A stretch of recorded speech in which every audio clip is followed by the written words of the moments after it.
je m'étais dit, puisque pour le moment je ne fais plus de fromage, ça serait bien que je puisse libérer un peu cet espace.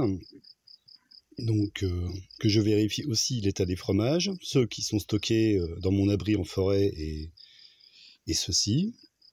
Et en ouvrant la porte, j'ai vu un moucheron à l'intérieur. Ce qui veut dire que je vais encore me retrouver avec des asticots et à jeter la moitié des fromages produits. Je trouve que c'est beaucoup d'efforts pour pas grand-chose. Alors j'ai tout pris, j'ai ramassé ce qui restait dans ce garde-manger-ci, mis en bocaux avec de l'huile d'olive. Voilà, comme ça s'il y a déjà des blushs dedans, ça va les niquer. Ouais, désolé. Ça me fout un peu en rage. Hein. Ouais, non, mais c'est... Waouh, quoi. Bon, du coup, le garde-manger, ça sert à rien. Ça marche pas, en fait. Hein. Donc, voilà.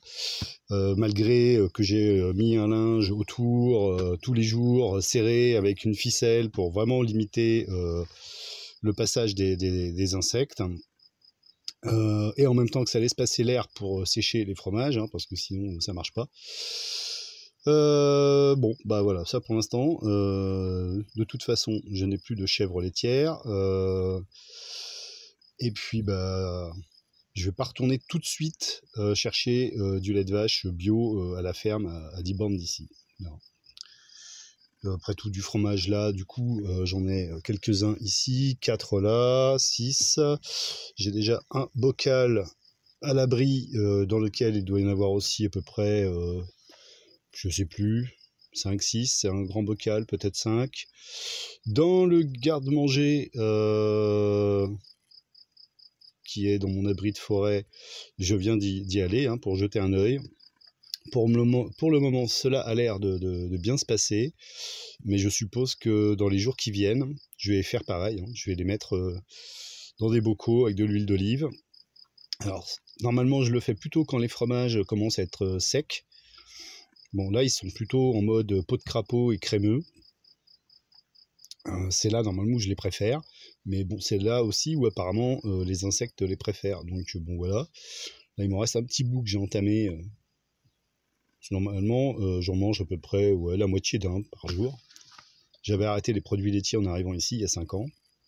Et c'est vrai que depuis que je m'y suis remis, des produits laitiers bio, par contre, fait par Bibi, ça va mieux au niveau de ma santé quand même. Et pas seulement physique, mental aussi. Je me tapais des crises d'angoisse depuis 6 mois. Je pensais que c'était lié à mes conditions de vie. Et en fait, oui, d'une certaine façon, mais c'était lié à une sorte d'anémie, quoi, de carence. D'une part à cause de l'eau qui est très faible en oligo-éléments ici, et que en plus je filtrais.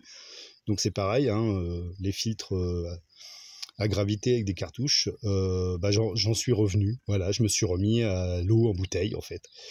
Après 4 ans. Alors je dis pas que c'est pas très utile dans certaines conditions, mais bien. J'ai testé 4 ans, quoi, ça va. Ouais, bientôt je vais faire une chaîne anti-survivalisme. Non, je plaisante, je suis ni pour ni contre, je m'en fous complètement. Moi, ce que je vis, je le vis parce que je suis ce que je suis, quoi. Voilà. Les étiquettes, je m'en fous. Déjà tout petit, je fabriquais des armes avec des pierres taillées, des silex ou même des coquillages taillés. Voilà, que mes parents supprimaient au fur et à mesure parce que sinon, je m'entraînais sur ma petite sœur. Voilà. Donc là c'est les fromages pour l'instant, c'est pareil. Je vais me mettre en stand-by, je vais mettre ça à l'abri de la lumière. Il en reste à peu près 8 dans le garde-manger dans l'abri de forêt. Bon, ça m'en fait quand même quelques-uns de stocker. Ça ira bien comme ça pour le moment. Du coup, je vais pouvoir virer ce garde-manger qui ne garde rien du tout. Je suis déçu de ce matériel, que ce soit celui-ci qui a été fabriqué ou par des gens qui ont vécu ici, ou celui que j'ai acheté tout fait. Bon, si les moucherons les plus infimes arrivent à passer, de toute façon c'est foutu, il y a des asticots. Donc voilà. Bon, je vais aller mettre ça en forêt.